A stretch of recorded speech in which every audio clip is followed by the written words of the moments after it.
Hello viewers, welcome to my YouTube channel. আজকে আমি আপনাদের দেখাবো ক্যাপিটাল লেটার কিউ দ্বারা কিভাবে সুন্দর এবং একটি আইকনিক লোগো ডিজাইন করা যায়। লোগোটি ডিজাইন করার জন্য প্রথমে আমাদের অ্যাডোবি ইলাস্ট্রেটর সফটওয়্যারটি ওপেন করতে হবে। করার পর ফাইল মেনুতে ক্লিক করে নিউ ক্লিক করার পর new document dialogue box open হবে। তারপর আমরা ওকেতে ক্লিক করব।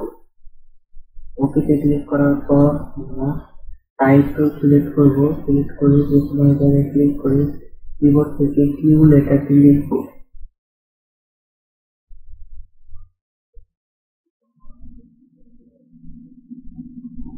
লেখার পর টুলে সিলেক্ট করে তারপর আমরা শিফট আর অল প্রেস করে ড্র্যাগ করে আমরা বড় করে নেব। তারপর আমরা এখানে প্লেস হেয়ার ডিসপ্লে ফন্ট ব্যবহার করছি। আপনারা এটা গুগল ফন্টে পেয়ে যাবেন।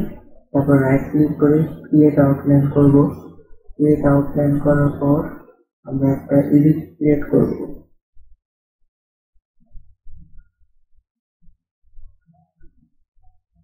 তারপর শিফট আর অল প্রেস করে নিচে দিকে ড্র্যাগ করব, তাহলে আরেকটা কপি হবে।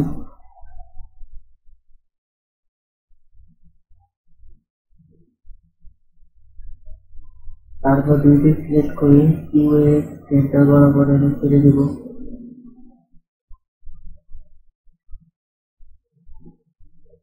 তারপর শিফট প্রেস করে মাউস উপরে দিকে হালকা ড্র্যাগ করলে আমাদের 45 ডিগ্রি রোটেট হয়ে যাবে।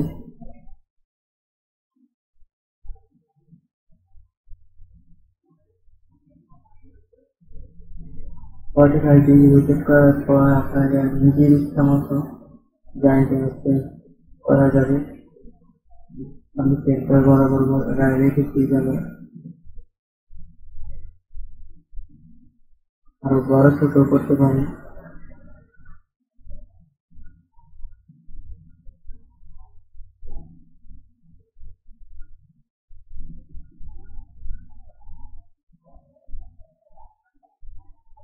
তারপর সম্পূর্ণ সিলেক্ট করব। তারপর উইন্ডো থেকে পাথ ফাইন্ডারে ক্লিক করব। পাথ ফাইন্ডার থেকে 3 আইকনে 1 ক্লিক করব। তারপর রাইট ক্লিক করে আনগ্রুপ করার পর শেপগুলো সিলেক্ট করে কিবোর্ডে ডিলিট অপশনে প্রেস করবো, তাহলে ডিলিট হয়ে যাবে। তারপর কালার সিলেক্ট করবো, আমি এখানে রেড কালার ব্যবহার করছি। তারপর বাকি সেগুলো ডিলিট করে দেওয়ার পর এই হলো আজকে আমাদের লোগো। যদি ভিডিওটি ভালো লেগে থাকে ভিডিওতে একটা লাইক দিয়ে আমাদের চ্যানেলটি সাবস্ক্রাইব করে গ্রাফিক ডিজাইন রিলেটেড ভিডিও পেতে আমাদের সাথে থাকুন। ধন্যবাদ।